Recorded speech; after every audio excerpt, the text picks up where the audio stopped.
পহেলা মে আন্তর্জাতিক শ্রমিক দিবস উপলক্ষে এই অনুষ্ঠানের সভাপতি শ্রমিক দলের সভাপতি আজম ভাই, এখানে উপস্থিত আছেন প্রধান বক্তা হিসেবে বীর মুক্তিযোদ্ধা খোকসা গণমানুষ, সকল মানুষের অভিভাবক, খোকসা বিএনপির অভিভাবক এবং খোকসা আমার সম্মানের সবচাইতে স্নেহের সম্মানের পাত্র জনাব আলাউদ্দিন খান। এখানে উপস্থিত আছেন খোকসা পৌর বিএনপির সম্মানিত আহ্বায়ক জনাব জেডজি রশিদ রেজা বাজু মুন্সি সাহেব। উপস্থিত আছেন পৌর বিএনপির সম্মানিত সদস্য সচিব মোস্তফা শরীফ ভাই।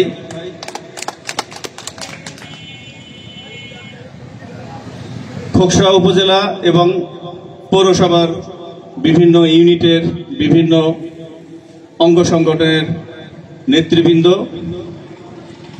এবং আমার সামনে আপনারা যারা বসে আছেন, বিশেষ করে শ্রমিক ভাইয়ের সকল সদস্যদের, প্রশাসনের সদস্য ভাইদের, এখানে যারা বসে আছেন, যারা রাস্তার ওপাশে আছেন, শ্রমিক ভাই, বিভিন্ন পেশাজীবী ভাই এবং মিডিয়া বিভিন্ন ভাইরা, আমার তরফ থেকে আবারও আসসালামু আলাইকুম।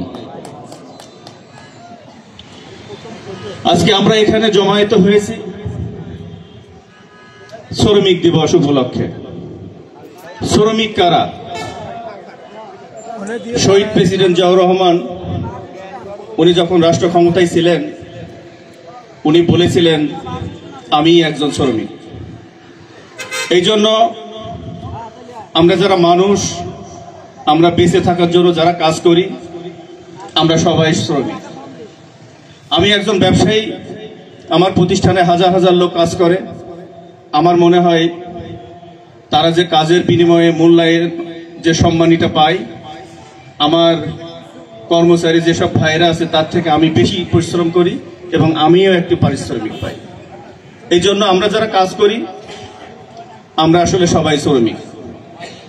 আমাদের দলীয় প্রধান শহীদ প্রেসিডেন্ট জিয়াউর রহমান, যেটা আজ থেকে শ্রমিক ভাইদের দ্বারাই উন্নয়ন হয়েছে। আজ থেকে প্রায় 200 বছর আগে আমেরিকাতে যখন শিল্প বিপ্লব ঘটে, তখন এই শ্রমিক ভাইদেরকে গাধার মতো খাটাতো, 18 ঘন্টা, 20 ঘন্টা, 16 ঘন্টা খাটাতো, কিন্তু তাদেরকে মূল্যায়ন করা হতো না।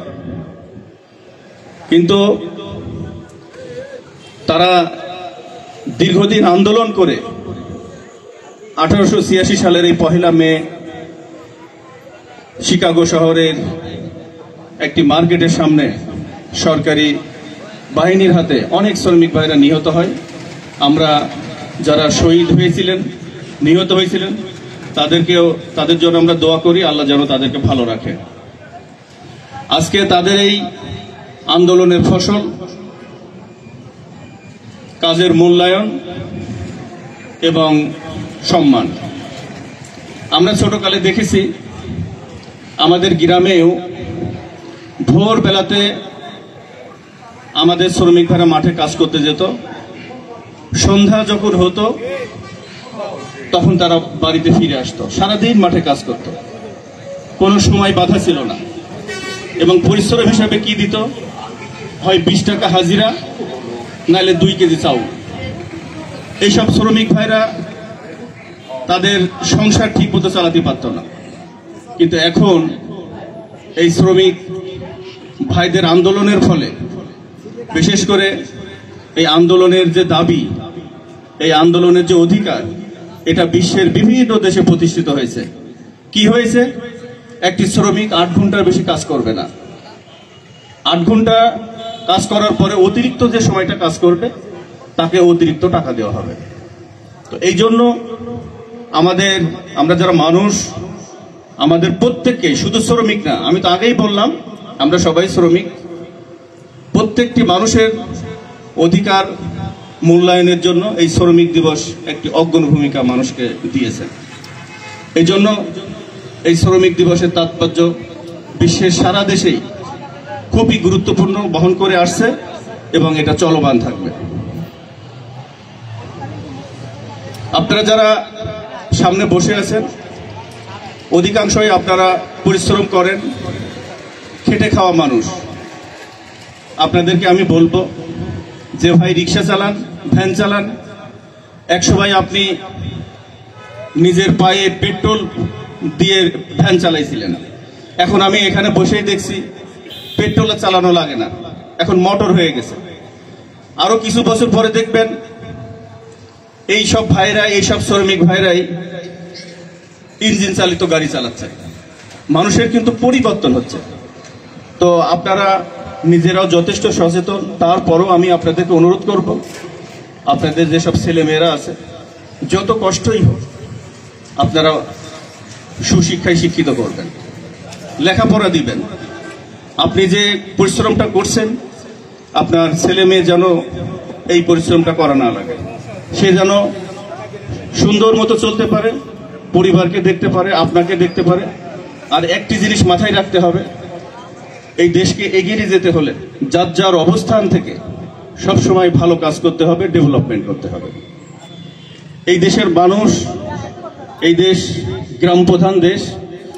এই দেশ যতদিন গ্রামে উন্নয়ন হবে না, গ্রামে বিপ্লব ঘটবে না, গ্রামের মানুষের জীবনে পরিবর্তন হবে না, ততদিন কিন্তু এই দেশ আগায় যাবে না।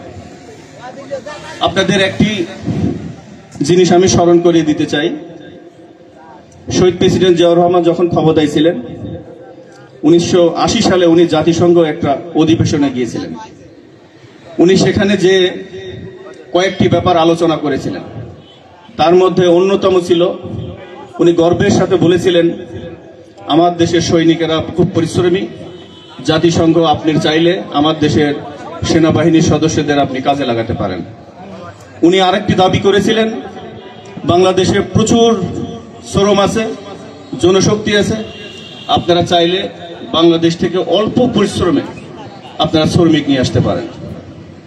উনি আরেকটি দাবি করেছিলেন যে আমার দেশের মানুষ, সাধারণ মানুষ, পরিশ্রমী মানুষ, আপনারা ইচ্ছা করলে আমার দেশে বিভিন্ন শিল্প বিপ্লব ঘটাতে পারেন, অতি অল্প মজুরে আপনারা বিভিন্ন পণ্য উৎপাদন করতে পারবেন। আজকে তারই ফলশ্রুতিতে আমাদের সমাজে দেখবেন অনেক সেনাবাহিনীর সাধারণ সদস্যরা বিদেশে 3 বছর, 4 বছর, 5 বছর মিশন করার পরে লক্ষ লক্ষ কোটি কোটি টাকা ইনকাম করে।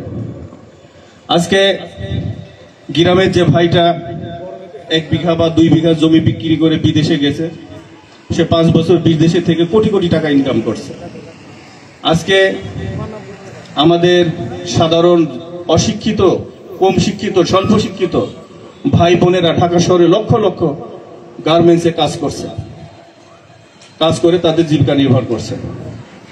একটি জিনিস আপনাদের মাথায় রাখতে হবে, শহীদ প্রেসিডেন্ট জিয়াউর রহমান এমন একজন শাসক ছিল, এমন একজন রাষ্ট্রনায়ক ছিল, তার সংক্ষিপ্ত সামান্য 4 বছরের রাষ্ট্রনায়ক ক্ষমতায় থাকা অবস্থায় উনি যে ডেভেলপমেন্টটা করেছে, আমার মনে হয় স্বাধীনতার পরে সব সময় মিলেও এই ডেভেলপমেন্টটা হয়নি। আপনাদেরকে আরেকটি জিনিস জানাতে চাই, আমাদের ভারপ্রাপ্ত চেয়ারম্যান তারেক রহমান উনি যেভাবে সাধারণ মানুষের জন্য কাজ করছে, ইনশাআল্লাহ এই শ্রমিক মালিক একসময় মিথ্যা হয়ে যাবে। আমরা কেউ শ্রমিক না, আমরা কেউ মালিক না, আমরা সবাই ভাই ভাই। এই জন্য যারা মালিক পক্ষ আছেন আমি তাদেরকে বলবো, শ্রমিককে কখনো আলাদা চোখে দেখবেন না। আর আমি শ্রমিক ভাইদেরকেও বলবো, আপনারা মালিক পক্ষকে আলাদাভাবে দেখবেন না। আপনি যেখানে কাজ করবেন আপনি মনে করবেন এই প্রতিষ্ঠানটা আপনার। এবং অতি তাড়াতাড়ি একটি নির্বাচন হবে, তারেক রহমানের নেতৃত্বে যখন এই দেশ শাসন হবে, পরিচালিত হবে, তারেক রহমান এই দেশের প্রধানমন্ত্রী হবে, ইনশাল্লাহ আমরা দল বল নির্বিশেষে এই দেশের গ্রাম থেকে শহর, শহর থেকে রাজধানী পর্যন্ত একটি চমৎকার এই দেশ গঠন করতে আমরা পারবো ইনশাল্লাহ। বক্তব্য পরবর্তী আমার আগে যারা বক্তব্য দিলেন অনেক সুন্দর বক্তব্য দিয়েছেন, বক্তব্যের কিছু নেই।